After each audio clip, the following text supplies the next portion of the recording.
Inspector Anuradha जी, दिल्ली से।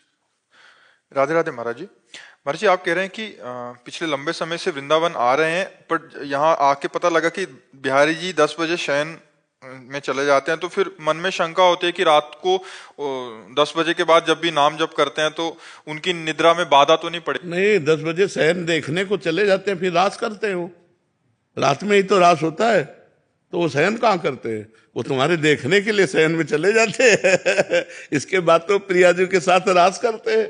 खूब नाम जप करो, उनके शयन में बाधा ली।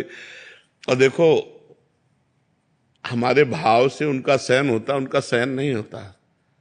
ये जो नींद है ये तमोगुण है, और भगवान गुणातीत हैं। सतोगुण, रजोगुण, तमोगुण, ये मायाकृत गुण भगवान में नहीं है। भगवान में नींद भी नहीं है, भगवान में नींद नहीं है। पर जब हमें नींद आती है तो हम अपने भगवान को सुलाते हैं। हमें भूख लगती है तो अपने भगवान को पवाते हैं। हम आत्मवत सेवा करते हैं। हमारे जो अर्चावतार हैं भगवान श्री विग्रह हैं, तो हम उनको आत्मवत दुलार करते हैं कि अब बाल भोग पाने का समय हमारे, तो भगवान को बाल भोग लगाओ।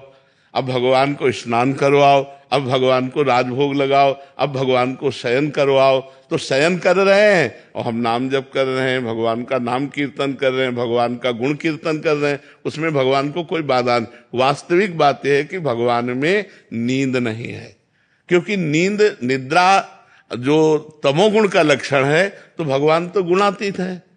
निद्रा आलस्य प्रमादोत्थम तत्तामस मुदाहरतम। निद्रा आलस्य प्रमादादि ये तमोगुण के लक्षण। भगवान अगर शयन करते हैं तो योग निद्रा में शयन करते हैं। योग भगवत स्वरूप में वो हर समय जागृत अवस्था रहती, चैतन्य अवस्था रहती है। जैसे समाधि में योगी, तो योगियों के परम गुरु भगवान वो योग निद्रा में रहते हैं, ना कि तमोगुण रूपी निद्रा में रहते हैं। तो ये घबराने की जरूरत नहीं कि भगवान सो गए तो हम नाम जप करेंगे तो भगवान को डिस्टर्ब होगा। नहीं नहीं, ऐसा नहीं। गिरिराज दादरी। राधे राधे महाराज जी। महाराज जी, अभिमान बढ़ रहा है, कम कैसे हो? संतों की चरण रज का सेवन करो, ये अमोघ औषधि है। संत चरणामृत और संतों की चरण रज माथे पे लगाओ, ये अभिमान को चूर चूर कर देगी। बहुत इसमें अपार सामर्थ्य है। संत चरणामृत ये मिल जाता है जहाँ संत सेवा होती है, तो वहाँ संतों का चरणामृत उतारा जाता है। और अगर ना ऐसा हो तो अपने पास अर्थ हो तो एक बार संत सेवा कर ले, साल में एक बार संत सेवा करा ले तो औषधि मिल जाएगी। 150 संतों को बुलावे, चरणामृत उतारे और उसी में जल मिला करके संत चरणामृत, हमें आपको अनुभव की बात कहते हैं। संत चरणामृत और संत चरण रज रहो गणित तत्तपसा न याति न चेज्जया न निरूपणाद ग्रहाद्वा न छंदसा नैव जलाग्नि सूर्यो बिना महत्पाद रजोभिषेकम। बिना महापुरुषों की चरण रज से अभिषिक्त हुए ये न ब्रह्मबोध होता है, न भगवत प्रेम होता है। चाहे तपस्या कर ले, चाहे घर गृहस्थी के धर्मों का पालन पोषण करे, चाहे सूर्य चंद्र की अग्नि की उपासना कर ले, और बढ़ ही सकता है। अभिमान एक ऐसी वस्तु है, ये बिना कृपा के ढहता नहीं है। कोई भी धार्मिक चेष्टा उसका अभिमान हो जाता है, और अभिमान हो गया तो भगवत प्रसाद स्वरूप जो हमें आनंद मिलना चाहिए वो नहीं मिलेगा।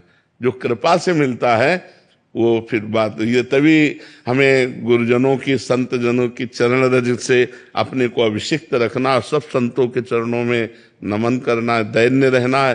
तो ये अहंकारी संस्कृति मूल सूल प्रदनाना सकल शोकदायक अभिमाना, ये संस्कृति का मूल चक्र है देहाभिमान।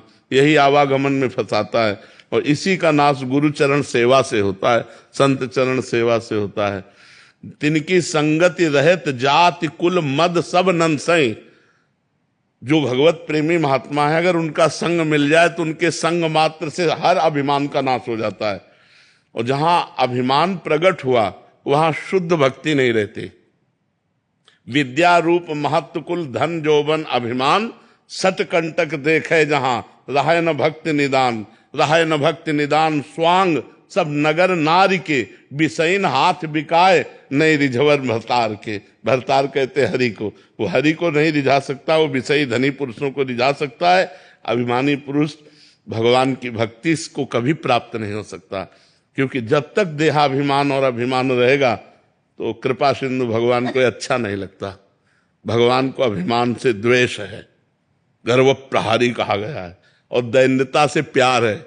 ये दरबार दीन को आदर रीत सदा चली आई। ये दीन प्यारे वेद पुकारे द्रवौ सुश्री भगवाना। हमारे जो भगवान है उनको दैन्य प्रिय है और हमसे द्वेष। तो हमें लगता है भगवान से प्रार्थना करें और संत चरणामृत और चरण रज का सेवन करें, जिससे ये रोग दूर हो जाए।